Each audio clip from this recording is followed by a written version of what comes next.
রব্বুল আলামিন বলেন ওয়ালিল্লাহিল আসমাউল হুসনা ফাদউহু বিহা ওয়া যারুল্লাযীনা ইউলহিদুনা ফি আসমাইহি সায়ুজজাউনা মা কানু ইয়া'মালুন।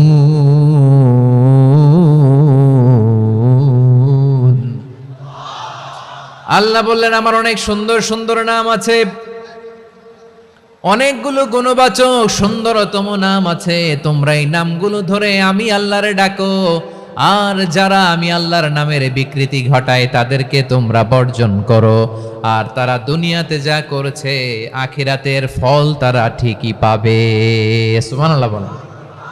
আল্লাহর অনেক সুন্দর সুন্দর নাম আছে, এগুলো ধরে ডাকতে বলা হয়েছে। আর যারা আল্লাহর নামের বিকৃতি করে তাদেরকে বর্জন করতে বলা হয়েছে। আপনি আল্লাহর নামের জিকির যখন করবেন, আপনি আমার আল্লাহর নামের বিকৃতি করতে পারবেন? বারোয়াখালীর ভাইরা বুঝে থাকলে আওয়াজ দেন। আল্লাহর নামের বিকৃতি করা যাবে? আপনি যখন জিকির করবেন স্পষ্ট শব্দে আল্লাহর নামটা বোঝা যেতে হবে। সুবহানাল্লাহ, ওয়ালহামদুলিল্লাহ, লা ইলাহা ইল্লাল্লাহ, আল্লাহু আকবার একসাথে মিলিয়ে করেন, অথবা আলাদা আলাদা করেন, অথবা শুধু আল্লাহ আল্লাহ এই নামের জিকিরও যদি করেন স্পষ্ট বোঝা যাইতে হবে। আল্লাহর নামের বিকৃতি করা যাবে, কিন্তু আল্লাহর নামের বিকৃতি করে জিকির এদেশে আছে না নাই? আছে। দেখবেন জিকিরের মধ্যে হুই হুই হুই হুই হুই এরকম করতেছে, আছে না নাই? সবাই মিলে লাফাচ্ছে, দফাচ্ছে, মাথা ঝুলাচ্ছে, আর কি কি যেন বলে, ওইটার মধ্যে আমি আল্লাহর নাম খুঁজে পাই না, এরকম আছে না নাই? হ্যাঁ, হই হই করে কিম্ভূত কিমাকার অদ্ভুত আওয়াজ করে তারা জিকির করে, সেখানে আল্লাহর নাম নাই। এই জিকির আল্লাহর কাছে গ্রহণযোগ্য হবে? আল্লাহ বলেন ওয়াযারুল্লাযীনা ইউলহিদুনা ফি আসমাইহি, খবরদার আমার নামের যারা বিকৃতি ঘটায় তাদেরকে তোমরা বর্জন করো। এজন্য জিকির যখন করব সুস্পষ্টভাবে আল্লাহ তাআলার নাম সেখানে থাকতে হবে, ঠিক কিনা বলেন? আবার আল্লাহ বলেন যেমন মনে চায় তেমন জিকির তোমরা করো না। ফাযকুরুল্লাহা কামা আল্লামাকুম মা লাম তাকুনু তা'লামুন। তোমরা জানতে না, আল্লাহ তোমাদের জানিয়েছেন কেমন করে আল্লাহর নামের জিকির করতে হয়। যেমন আল্লাহ শিখিয়েছেন তেমন করে আল্লাহরে ডাকো, ঠিক কিনা বলেন? আল্লাহ তাআলা যেমন শিখিয়েছেন তেমন ভাবে আল্লাহ তাআলাকে ডাকতে হবে, ঠিক ওই পদ্ধতিতে আল্লাহ তাআলার নাম যুক্ত হবে। কোন পদ্ধতিতে সেটাও আল্লাহ বলে দিচ্ছেন। আল্লাহ তাআলা বললেন ওয়াজকুর রাব্বাকা ফি নাফসিকা তাদাররুআন ওয়া খীফাতান ওয়া দুনাল জাহরি মিনাল কওলি বিল গুদুওয়ি ওয়াল আসাল ওয়া লা তাকুম মিনাল গাফিলিন। খবরদার আল্লাহর নামের জিকির করো, আল্লাহকে ডাকো। ফি নাফসিকা মনে মনে, তাদাররুআন সবিনয়ে, খীফাতান ভীত বিহবল চিত্তে, দুনাল জাহারি মিনাল কওল অনুচ্চ স্বরে অনুচ্চ আওয়াজে। এভাবে আল্লাহর ডাকলে সেই ডাকা কবুল করে নিবে কে? তাহলে আল্লাহকে জপতে হবে মনে মনে, সবিনয়ে, ভীত বিহবল চিত্তে, অনুচ্চ স্বরে, এভাবে জিকির করতে হবে। বিশ্ব ইসলাম এবং বিশ্বনবীর সাহাবারা ঠিক এই পদ্ধতিতে আল্লাহ তাআলাকে ডাকতেন। তাহলে এই যে আল্লাহ তাআলার সুন্দর সুন্দর নামগুলো আছে, এগুলো ধরে আমরা আল্লাহ তাআলার জিকির করব, তার প্রশংসা করব, তার পবিত্রতা বর্ণনা করব, তাহলে খুশি হবেন কে? বিষ্ণু ঈসা ইসলাম বলেন আশ-শাইতানু জাসিম আলা কলবি ইবনে আদম। শয়তান বনি আদমের কলবের মধ্যে এরকম খামচি মেরে বসে থাকে। খামচি বোঝেন তো? শয়তান বনি আদমের হৃদয়ে কলবে খামচি মেরে বসে থাকে। ফাইদা যাকারাল্লাহ খানাসা, যখন মানুষ আল্লাহর জিকির করে শয়তান দৌড়ে পালায়। ওয়াইদা গাফালা ওয়াসওয়াসা, আর মানুষ যখন অমনোযোগী হয়, গাফিল হয়, শয়তান আবার টেম্পটেশন দেয়, আবার ধোঁকা দেয়, আবার ওয়াসওয়াসা দেয়। এজন্য বিশ্বনবী বলতেন লা ইয়াজালু লিসানুকা রাতবান মিন যিকরিল্লাহ, সব সময় প্রতি মুহূর্তে সর্বক্ষণে তোমার জিহ্বাটা আল্লাহর জিকির দিয়ে ভিজা রাখবা, আল্লাহর জিকির দিয়ে সিক্ত রাখবা, তাহলে কবুল করবে কে? সবাই পড়েন সুবহানাল্লাহ আলহামদুলিল্লাহ লা ইলাহা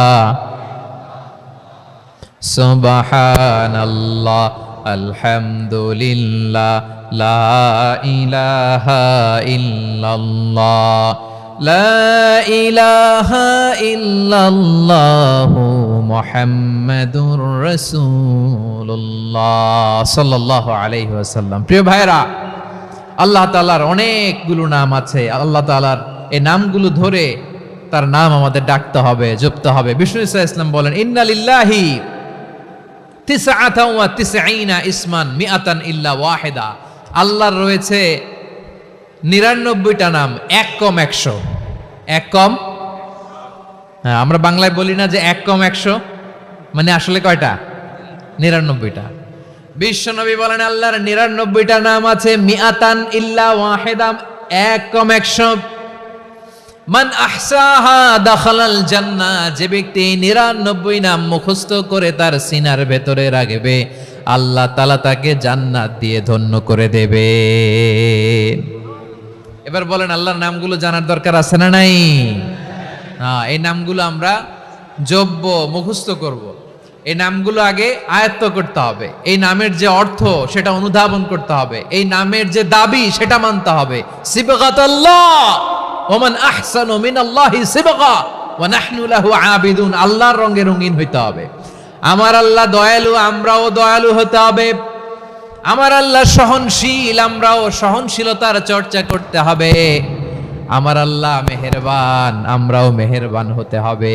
বিষ্ণু ঈসা ইসলাম আল্লাহর এই চমৎকার সুন্দরতম নামগুলো ধরে ধরে আল্লাহর কাছে চাইতেন। আপনি যখন দোয়া করবেন, আল্লাহর নামগুলো ধরে যদি দোয়া করেন, আল্লাহ ওই দোয়া ফিরায় দেয় না। সুবহানাল্লাহ বলেন। আপনি যদি দোয়ার মধ্যে বলেন ইয়া রহমান, সবাই বলেন ইয়া রহমান, ইয়া রহিম, ইয়া হাইয়ু, ইয়া কাইয়ুম।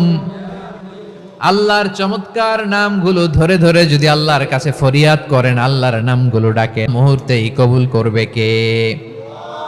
বিষ্ণু ঈসা ইসলাম এভাবে আল্লাহর নামগুলো ধরে ধরে জিকির করতেন, আল্লাহর নাম জপতেন। তিনি বলতেন, আসআলুকা বিকুল্লি ইসমিন হুয়া লাক, আল্লাহ তোমার যত নাম আছে সব নামের ওসিলায় তোমার কাছে ফরিয়াদ করি, সব নামের ওসিলায়। আনসালতাহু ফি কিতাবিক, যে নাম তুমি তোমার কিতাবে নাজিল করেছো। আও আল্লামতাহু আহাদাম মিন খালকিক, অথবা তোমার কোন সৃষ্টিকে তোমার নাম তুমি জানিয়েছো। আও ইস্তাসারতা বিহি ফি ইলমিল গায়বি ইনদাক, অথবা গায়েবের জ্ঞানে তুমি তোমার নিজের জন্য ওই নামগুলো সংরক্ষিত রেখে দিয়েছো। সব নামের ওসিলায় তোমার কাছে চাই। সুবহানাল্লাহ পড়েন। তার মানে আল্লাহ তোমার যে নামগুলো আমরা জানি এগুলার ওসিলায়ও চাই, যে নামগুলো আমরা জানি না সেগুলোর ওসিলায়ও চাই। আল্লাহর সব নাম আল্লাহ আমাদেরকে জানায় নাই, কিছু নাম জানিয়েছেন, কিছু নাম তিনি জানান নাই। সুবহানাল্লাহ বলেন। আল্লাহ তাআলা তার কিছু নাম কোরআনে উল্লেখ করেছেন, কিছু নাম স্পেশাল কিছু নবীদেরকে জানিয়েছেন, আর কাউকে জানান নাই। কিছু নাম তিনি কিয়ামতের দিন আমাদের সামনে প্রকাশ করবেন যে এইটাও আমার একটা নাম, এটা তোমরা কেউ জানতা না। সুবহানাল্লাহ, সারপ্রাইজ হিসেবে আল্লাহ তাআলা রেখে দিয়েছে, কেউ জানে না। কিয়ামতের দিন আল্লাহ তাআলা সেই নামগুলো জানাবেন। আর কিছু নাম আছে সেই নামগুলো আল্লাহ কোরআনেও বলে নাই, কোনো নবীরেও জানায় নাই, কিয়ামতের দিনও সারপ্রাইজ হিসেবেও জানাবে না। ওই নামগুলো স্বয়ং খোদ আল্লাহ ছাড়া কেউ জানে না। এজন্য বিশ্বনবী দোয়ার সময় বলতেন, আল্লাহ তোমার যে নামগুলো জানি, যে নামগুলো জানি না, সব নামের বরকতে তোমার দরবারে চাই, সব নামের ওসিলায় তোমার কাছে ফরিয়াদ করি। সুবহানাল্লাহ বলেন। তাহলে সূরা হাশরের মধ্যে আমরা আল্লাহর মোট কয়টা নাম পাবো দেখি, মনে আছে কিনা? হ্যাঁ, কয়টা? আওয়াজ করে বলেন, কয়টা? মাশাআল্লাহ। এই 14টা শোনার আগ্রহ আছে? এই দু একজন যে ওঠা বসা করতেছেন, এই ডাস্টে তো ডাস্ট অ্যালার্জি হয়ে যাবে, ধুলাবালিতে আসার সময় তো অনেক ধুলা খাওয়াইছেন আমার এই জায়গায়। একটু শান্ত হয়ে বসেন, আমরা শান্ত হয়ে বসি, অল্প কিছু সময় কিছু কথা আলোকপাত করব, তারপর আমরা বিদায় নিব। উঠবো না, কেউ দাঁড়াবো না, উঠবো না। সেই গতকাল থেকে, গত রাত থেকে আমি দেখেছি তো আপনাদের কাণ্ড কারখানা, ভিডিওতে দেখেছি, কাঁথা বালিশ নিয়ে গত রাতে চলে আসছে। তো অনেক কষ্ট করে অনেক সময় অপেক্ষা করেছেন, আর অল্প কিছু কয়েক মিনিট আপনারা বসেন, আমরা একসাথে বিদায় নেব ইনশাআল্লাহ। তাহলে প্রিয় বারুয়াখালীবাসী বলেন তো, সূরা হাশরের শেষ 3 আয়াতে আল্লাহর কয়টা নামের দেখা মিলবে? সবাই একসাথে আওয়াজ করে, কয়টা? আসুন আমরা শুরু করে দিই। আল্লাহ তাআলা বলছেন, হুয়াল্লাহুল্লাযী লা ইলাহা ইল্লা হুয়া আলিমুল গায়বি ওয়াশ শাহাদাতি হুয়ার রহমানুর রহিম।